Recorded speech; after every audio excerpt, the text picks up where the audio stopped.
quoi? T'as vu dans le grand ou quoi? Bien ou quoi? T'aimes pas? Fréquence ESJ. On n'a pas l'air con là? Alors? On y va les tombeurs? Si je résume, vous avez chacun payé 10 € pour qu'elle vous enseigne comment pécho, c'est ça? On voit 4 garçons qui essayent à draguer des filles. On voit un début assez compliqué pour eux, puis à la fin ils sont beaucoup plus confiants. C'est fait pour les deux générations quoi, pour les parents et comme pour les adolescents. Et je trouve que on voit d'ailleurs avec les scènes des parents qui sont très autoritaires, qui ont peur pour leur enfant. Et je trouve que ça vaut le coup d'aller le voir en famille quoi, avec ses parents ou en date ou avec son copain ou sa copine. Et c'est un film drôle et je pense que ça pourrait apporter une petite vision pour les parents, comment vivent la jeunesse des ados, comment ils le vivent. Et je trouve ça de bons conseils quelquefois. Dans quelques scènes, il y a des bons conseils pour les ados comme pour les parents. En fait, avec Ramzy et donc ta maman aussi, on voit deux parents complètement différents. Et du coup, nous aussi, on est deux personnages différents.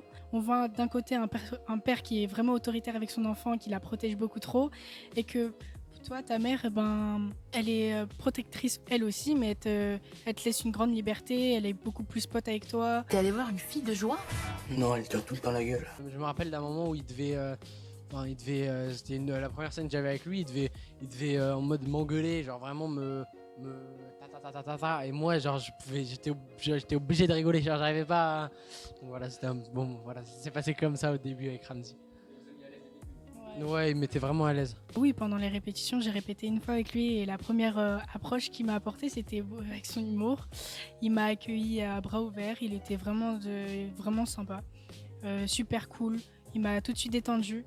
Eh ben, vaut mieux entendre ça que d'être sourd. Hein. Entendre cette psychologie comportementale amoureuse, pardon. C'est de la psychologie comportementale amoureuse. Je pense que si t'arrives vraiment pas à séduire quelqu'un, ça existe hein, en plus des coachs pour séduire des filles, ça existe des trucs comme ça. Mais ouais, en fait, je sais pas si le groupe de garçons ils en avaient vraiment besoin, mais en fait ça leur a appris à...